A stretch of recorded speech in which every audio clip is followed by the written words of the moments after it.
지금 이제 시장의 중장기 하락 신호로 장단기 금리차, 채권 스프레드, 실업률 뭐 얘기해 주셨는데 그걸 보면 아직은 장이 부러질 상황은 아니다. 이제 이런 말씀인 것 같고 그렇다고 하면은 이게 이제 당분간은 좀 오르는 시기가 온다고 봐야 되는 거 아니겠습니까? 그렇습니다. 언제 반등할까요? 그걸 조금 더 자세히 얘기를 하면 사실상 제롬 파월이 11월까지도 계속해서 인플레이션이 일시적이라고 말하다가 갑자기 일시적이 아닌 것처럼 말하게 된 이유 중에는 인플레이션 중에서 특별히 임금 인플레이션에 좀 관심이 그러니까 중요한 어떤 포인트가 있기 때문입니다. 요거는 미국의 산업 구조를 이해하셔야 되는데 미국은 한국이나 중국 같은 나라와 좀 달리 소비가 GDP의 70% 이상을 차지하는 제조업 비중이 저희가 작년도에 책을 쓰면서 조사해 보니까 8%밖에 되질 않아요. 예. 그러니까 소비의 비중이 70%가 넘는 나라에 있어서는 사실상 원자재 가격의 급등으로 인한 공급단 같은 쪽에서 나오는 인플레이션은 아주 심각한 타격을 주기에는 사실 좀 덜한 인플레이션이고요. 예. 소비가 70% 이상 차지하는데 그 소비의 또 70%를 서비스 소비가 차지합니다. 그러니까 당연히 미국의 인플레이션 위험은 주로 인건비에서 온다고 볼 수 있죠. 주로 임금에서 옵니다. 최근에 임금 인플레이션이 많이 나타날 수밖에 없는 상황. 그게 뭐냐면 재정정책에 의해서 지급된 돈 때문에 많은 사람들이 코로나를 핑계대고 일자리로 돌아오질 않았어요.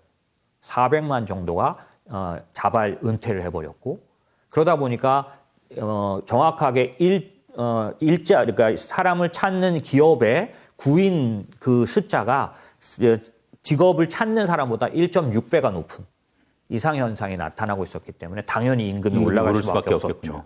그러다 보니 이게 만약에 더 장기화되고 강력하다면 이 인플레이션은 잡아야만 하니까 그런 면에서 연준은 갑작스러운 변화처럼 보이지만 그런 부분들을 갖고 있었으니 당연히 제가 이 얘기를 왜 설명을 드릴까요? 반등의 계기는 그러니까 대표적으로는 인플레이션이 지금 7%, 내일 모레 뭐 이렇게 발표되는 이번 인플레이션이 뭐 7.2도 예상하고 있으니까 이게 낮아지는 게 분명한 반등의 포인트가 될 거고요. 질적으로는 그 안에서 임금에 대한 인플레이션이 어떤 상황이냐라는 것까지 아마 연준은 좀 챙기게 될 것 같다라는 거를 볼 수 있습니다. 지금 말씀하신 거를 이렇게 나타내는 그런 지표 같은 게 있습니까?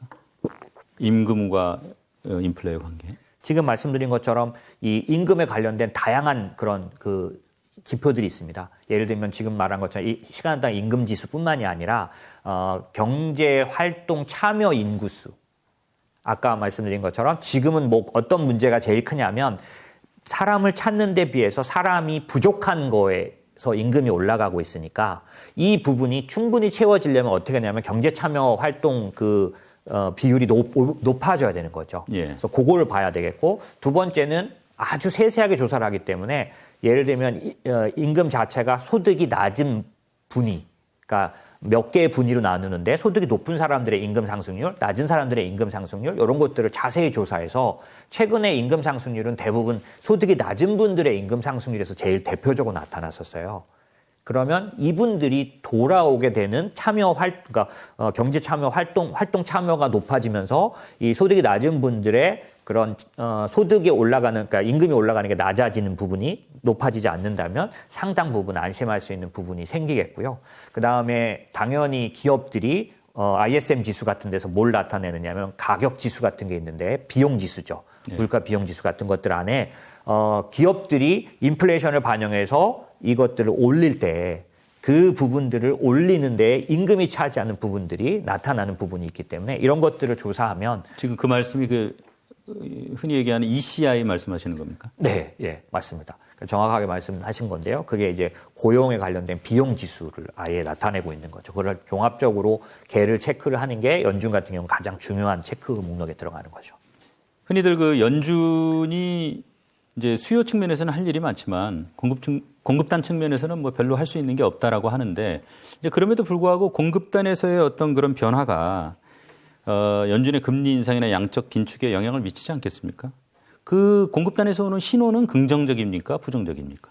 현재는 조금 전에 제가 임금 인플레이션을 말씀드리긴 했지만 네. 지금 인플레이션이 6.2까지 나오는 이런 7포인트까지 나오는 이런 7%까지 나오는 이런 상황에 거의 대부분은 공급단에서 온 인플레이션이라는 걸 시장은 대부분 인정하고 있어요. 예. 그러다 보니까 질문 주신 것처럼 공급단에서 나오는 인플레이션 해결될 조짐이 있느냐를 볼 때 이 공급단에서 인플레이션이 왜 발생했느냐를 볼 때 저희는 그게 병목 현상 때문에 그렇다. 예. 그게 무슨 얘기냐면 사실은 거슬러 올라가면 과거의 리세션은 수요가 떨어져 버리는 리세션이 왔다는 얘기는 수요가 없어졌다는 얘기고 또 리세션 때문에 수요가 또 없어지기도 하거든요. 그런데 이 코로나 그 팬데믹은 이상스럽게도 과거의 리세션과 다른 인컴 쇼크예요. 그래서 재정 정책에 의해서 돈을 넣어줬기 때문에 수요가 살아 있었던 거죠. 네. 보존돼 있었어요. 그러니까 보존돼 있는 수요에 의한 주문은 들어오는데 팬데믹이나 이런 바이러스 사태들 때문에 생산이 안 된 문제인 거죠.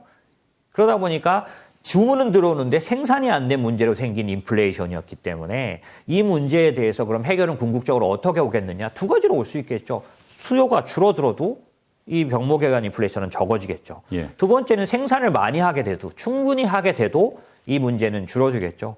네. 그렇기 때문에 원자재든 뭐든 모든 게 다 중국과 관련돼 있는데 중국의 생산자 물가가 떨어지기 시작하면 한 3달, 4달의 차이를 두고 미국의 상품 물가도 떨어지도록 돼 있는 거죠. 네. 그런데 아시다시피 작년도 12월에 중국의 생산자 물가가 급격하게 하락했어요. 크게 떨어졌죠. 그래서 전체적으로 월가하우스들이 올해 빠르면 3월, 골드만삭스는 5월로 보는데 5월이 정점일 거다, 물가에. 그렇게 보는 근거의 가장 큰 근저는 중국의 생산자 물가에 있는 거고요. 이거 말고도 ISM 제조업 지수의 가격 지수, 배달 지수라는 게 있습니다. 예. 이게 뭐냐면은 당연히 공급망 병목 현상은 배달을 정체를 갖고 오고 컨테이너선이나 이런 것들의 가격을 갖고 오는데 이런 것들을 지수화한 거예요. 이 배달 지수 같은 것들이 현저하게 정점을 치고 내려오면서 상당 부분 공급망 병목 현상이 이제 해결되고 있다는 걸 나타내고 있고요. 예. 이 얘기 중에는 사실은 물류에 대한 문제다 보니까 물류에 관련된 컨테이너선 지수 같은 거, BDI라고 말하는 발틱 드라이 인덱스라고 말하는 BDI 선가라든지 아니면 그러니까 중국의 컨테이너선 그 운송 지수 같은 게 있는데 얘네들이 전부 다 정점을 찍고 내려오고 있어요. 이런 면들이 물류에 대해서도 상당 부분 좀 해결될 수 있다는 거고 이것 때문에 가장 유명해진 지수가 하나 있어요. 뭐냐면 글로벌 공급망 압박 지수라고. 아, 예. 이게 뭐냐면 글로벌 서플라이 체인의 프레셔 인덱스라는 겁니다. 네. 얘가 12월 달부터 정점 징후가 뚜렷하게 나타나고 있기 때문에 실제적으로 질문 주신 거에 의하면 지금 시장에서는 상당 부분 긍정적으로 보고 있다. 오늘 아침에 끝난 시장에서 그 월가에서 이제 3가지 정점론. 이 3가지 정점론은 뭐냐면 금리, 네. 유가, 물가가 정점을 찍었다. 이런 얘기거든요. 오미크론도 좀 이제는 어느 정도 터널의 끝이 보이는 느낌이에요. 그런데 지금 중국이 제로 코로나 지금 올림픽 중이지 않습니까? 네. 근데 얘가 이제 2월 말쯤에는 다 정리가 되고 나면 이때 이제 이 제로 코로나를 포기해버리면 어떤 일이 생기냐? 확진자가 급증하지 않겠습니까? 처음에. 예, 그런 부분들이 오히려 이제 생산이나 이런 것들을 일시적으로 또 멈추게 할 수 있지 않을까? 이런 부분들이 다소 리스크로 남아있기는 하지만 전체 큰 흐름으로는 정점을 찍고 내려오고 있는 걸로 보여진다라고 보는 건 좀 무난한 생각인 것 같습니다. 예. 장 대표님 설명 들어보면 이제 인플레이션에 대해서는 이제 좀 이해가 됐는데 그래도 이게 뭔가 연준이 굉장히 뭐라 그럴까요? 좀 변칙적인, 좀 강도가 강한 어떤 그런 이제 발언들을 이어왔는데 연준의 어떤 또 다른 걱정거리가 좀 있는 겁니까? 사실은 그렇게 보는 분도 계시고 아닌 분도 계신데 저는 그렇게 보는 쪽입니다. 왜냐하면 저는 20년 거의 30년 가까이 금융시장에서 주로 해외 투자들을 지나간 기간 동안엔 주로 전문적으로 해왔기 때문에 연준의 어떤 발표나 의도에 대해서 오랫동안 그거를 파악하고 분석해 왔어요.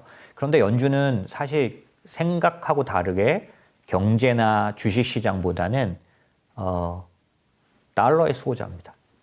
예, 그렇기 때문에 사실 또 다른 의도들이 느껴졌던 때가 많은데 최근에 제롬 파월이 일시적이라고 말하다 갑자기 바꾼 그 태도가 저도 굉장히 좀 납득이 안 됐고 그런 부분들을 어프로치에서 조사하다 보니 알게 된 사실이 있는데 그게 뭐냐면 제가 몇 달 작년도에도 계속 얘기 드렸던 내용 중에 어떤 게 있냐면 이번에 연준은 돈을 생각보다 필요한 양보다 많이 풀었다. 예. 그러면 레리 서머스 교수는 몇 번을 뭐라고 말을 했냐면 돈을 풀어서 이 코로나 사태를 해결한 건 잘한 거다. 하지만 왜 필요 이상으로 그렇게 많이 푸느냐. 라는 얘기를 계속해왔어요. 사실 재정정책과 통화정책 다 합쳐서는 100년 내 최대였습니다. 그렇군요. 예, 왜냐하면 과거 연준은 통화정책만 썼는데 이번엔 재정정책으로 쏟아진 돈도 컸기 때문에. 그럼 그 이유가 뭘까라고 얘기할 때 저는 매번 이렇게 말해왔죠. 중국을 확실하게 따돌리고 패권 국가의 위치를 명확하게, 달러의 위치를 확고하게 하는 가장 좋은 기회가 됐을 거다 아마.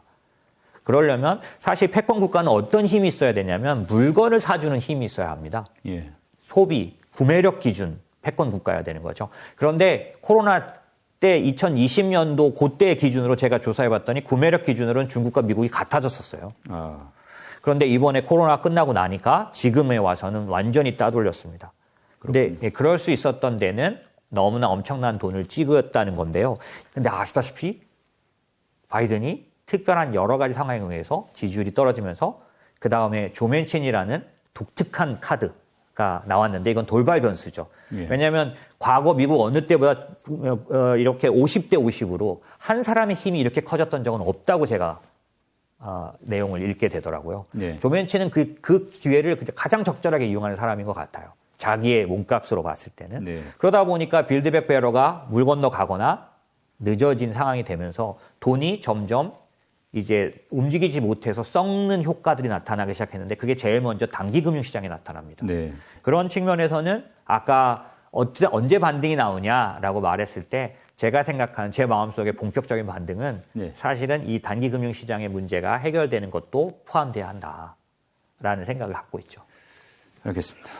이게 지금 이제 자본주의라는 게 결국 경기가 붐업이 되고 또 흔히 얘기하는 거품이 붕괴가 되고 그런 사이클을 겪으면서 이제 어떻게 보면 성장을 하는 건데 어쨌든 쭉 지금 굉장히 긴 시간 동안 성장을 이어왔으니까 한 번은 좀 꺾이지 않겠느냐 뭐 그런 전망은 뭐 크게 틀리지 않을 것 같은데 네.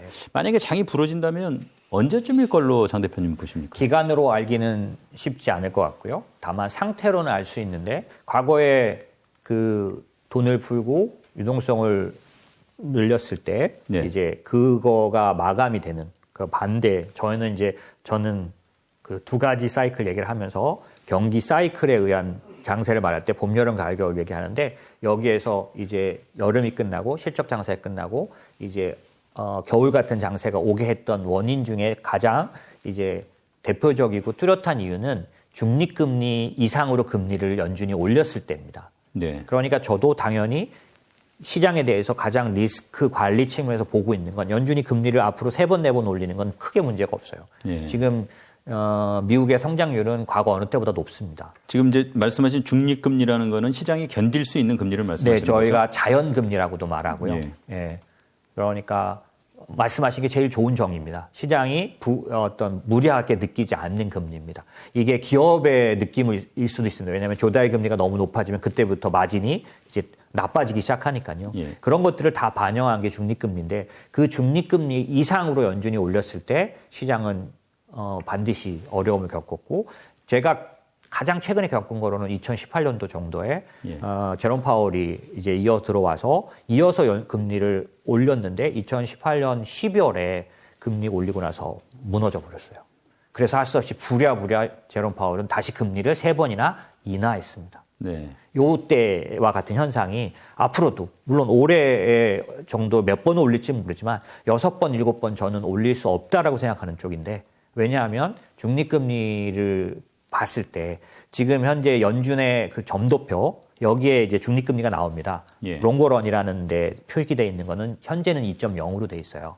시장에서는 1.75 정도를 보는 사람도 있고요. 예. 그러니까 지금 연준이 필요에 의해서 빠르게 올리더라도 중립금리 이상을 넘겨버릴 경우는 시장이 견디지 못해서 무너질 수 있기 때문에 저 또한 이거를 아주 세심하게 체크하고 있죠.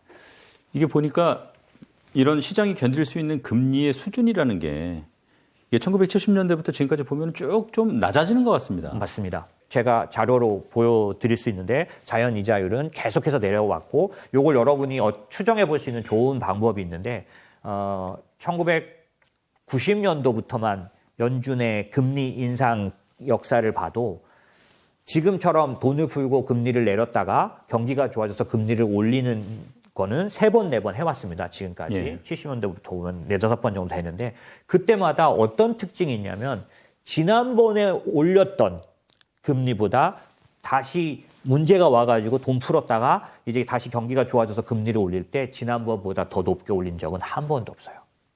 계속해서. 예외가 없습니까? 맞습니다. 한 번도 예외가 없습니다. 그래서 금융위기 때 금융위기가 끝나고 2014년도에 테이퍼링 끝내고 2015년도 12월, 2016년도 12월 2번 올리고 2017년 3번 올리고 2018년 4번 올렸는데 이렇게까지 9번 올린 금리가 어디까지 올린 거냐면 2.75까지밖에 못 올렸어요. 그래서 혹은 이제 위에 상위를 보면 2.5라고 볼 수 있는데요. 이번에도 대부분의 이런 사실을 알고 있는 사람들은 연준이 2% 이상 올리기 어려울 거다. 이렇게 보고 있는 겁니다. 그 근거는 몇 번에 걸쳐서 다시 올릴 때는 지난번 고점을 절대로 가지 못했다. 이유는 아까 말씀드린 여러 가지 근거들이 있지만 뭔지는 모르겠지만 현상은 명백하게 직전 고점을 가지 못해왔습니다. 그리고 2018년도에 거기를 갔더니 바로 가라앉아 버렸죠. 지금 이제 인플레이션에 매몰돼서 어떻게 보면 전체 그림을 못 보는 측면도 있는 것 같은데 연준이 이렇게 금리를 급격하게 올리겠다는 발언을 하고 하는 건 결국은 오랜만에 찾아온 성장 동력 꺼트리지 않겠다. 뭐 이런 것 같은데. 맞습니다. 만약에 경기가 생각보다 일찍 식어서 뭐 지금 시쳇말로 소 잡아먹을 것처럼 했는데 닭도 못 잡아먹는 그런 상황도 올 수 있다고 보십니까? 어떻습니까? 그럴 수 있습니다. 그러니까 과거하고는 조금 다르게 해석해야 되는 변수들 중에는 이제 저는 저한테 물어보시면 저는 연준이 이번에 실수하지 않을 거로 보는 쪽이에요. 그래서 아마 왜냐하면 제롬 파월이 2018년도에 중립금리로부터 아직도 많이 남아있다라고 선언하고 나서 장이 폭락했습니다. 그렇게 하고 금리 올렸는데 자신 있게 올렸는데 사실 시장은 체력이 안 됐던 거예요. 그래서 할 수 없이 2019년도에 3번이나 내렸거든요. 예. 뭐 인슈어런스 컷이라는 변명을 하긴 했지만은 자기 실패 인정했습니다. 그렇기 때문에 앞에 버냉키, 옐런, 그다음에 제롬 파월의 그런 모든 경험을 다 한꺼번에 사용하는 연준은 사실 어떤 제도로 되어 있냐면 고문 제도를 갖고 있어요. 그래서 버냉키나 옐런이 아직도 의사에 참여합니다. 아, 그렇습니까? 예, 그러니까 고문으로 되어 있습니다. 그래서 그들의 그런 모든 실패 역사를 그대로 갖고 있고 본인도 직접 실패했기 때문에 이번에 그렇게 쉽게 중립금리 이상으로 자신 있게 올리리라고 생각하지 않는 편이고 예. 그런 측면에서는 그 당시에 그럼 왜 그런 일이 왔었냐면 사실 금리를 올리는 국면에 있어서 경기가 나빠지게 될 가능성은 극히 높습니다. 왜냐하면 시차라는 게 좌우하는데 지금 만약에 내일 모레 인플레이션이 7.4가 나오더라도 이건 지금의 인플레이션이 아닙니다. 1월까지 혹은 12월 달에 정점을 지났는데도 불구하고 숫자는 높게 나올 수 있는 그런 문제들 때문에 연준이 그 7.4를 보고 강하게 금리를 올려버리면 사실은 인플레이션은 떨어지고 있었는데 올린 게 돼서 경기만 눌러버릴 수 있는 거죠. 이런 실수가 몇 번을 거듭되어 왔기 때문에 그런 측면에서 지금도 제가 사실 시장이 지금 장기금리가 1.9까지 갔지만 작년도에 2.0, 2.5를 장담했지만 못 간 이유. 올해도 지금 급등했지만 더 이상은 잘 못 가는 이유. 그리고 월가는 전부 다 어떻게 생각하냐면 올해 안에 2.0, 그러니까 지금 장기금리 오를 만큼 올랐다고 보는 겁니다. 왜 그러냐? 근거는 경기가 나빠지고 있는, 그러니까 경기 선행지수 같은 것들이 꺾어진 모습 지금 다 나타나고 있는 거죠. 그러니까 연준도 그걸 알 거기 때문에 그 상황에서 과거에 그 상황에도 밀어붙이면 어려워졌던 걸 알기 때문에 하지 않을 거다. 혹은 장기금리는 그걸 미리 알아서 만약에 연준이 강하게 긴축하면 경기가 나빠진다는 사실을 미리 반영해서 위험을 반영해서 1.9, 2.0 가고 있지 않은 거다라고 라고 이제 보고 있는 거고요. 그러면 경기가 여기서 연준이 멈칫할 만큼 경기가 안 좋아지는 그런 지표가 있느냐? 예. 안 좋아지는 지표보다는 이제 선행지수 같은, 그러니까 뭐냐면 미리 말해주는 지표 같은 것들이 지금 본격적으로 고점 통과한 징후가 나타나긴 합니다. 예. 대표적인 게 OECD 선행지수라는 건데요. 예. 저희는 두 가지를 봅니다. OECD 선행지수, IMF 선행지수, IMF 지수, 또 하나는 이제 CT 그 서프라이즈 인덱스. 예. 이 세 가지가 다 고점을 통과한 징후는 확실히 나타나고 있고요. 예. 다만 이게 고점을 통과했다 그래서 주기 자체가 길어서 계속 내려오지는 않습니다. 그렇기 때문에 다만 연준이 주의하는 건 이게 고점을 통과해서 내려오고 있는 기간 동안 강한 긴축이 일어나면 경기를 확실히 어렵게 만드는 거죠. 예. 그거를 최근에 IMF에서 경제 성장 전망 내놨는데 다 하향했습니다. 하향했다는 거죠. 예, 저도 봤습니다. 예, 하향했습니다. 그래서 그런 면이 있고 과거에 그 IMF에서 나오는 이런 인덱스들이 100 이하로 내려가면 어김없이 시장이 하락했습니다. 그렇기 때문에 이런 것들이 아마도 연준은 이걸 감안하지 않겠냐라고 저는 보는 쪽이고요. 만약에 감안하지 않고 또 그런 그 엇갈림이 나타난다면 시장은 충격이 올 수 있다. 이렇게 생각하고 있는 거죠. 그러니까 제가 무슨 말을 드리고 싶으냐면 그 100개의 스타트업 중에 정말 경쟁력이 있는 인공지능 회사는 네이버와 카카오가 나눠 가졌죠. 네. 그것도 10억, 5억, 20억으로 어려워졌을 때. 지금 네이버와 카카오가 영위하고 있는 사업들이 대부분 다 5년 전, 6년 전에 투자한 회사들입니다. 예. 그럼 이 일이 저는 반복될 거라고 보는 거고 아직 그게 미국의 빅테크처럼 성숙기에 갈지 않았기 때문에 지금은 조용히 계속 투자해야 된다라고 봅니다.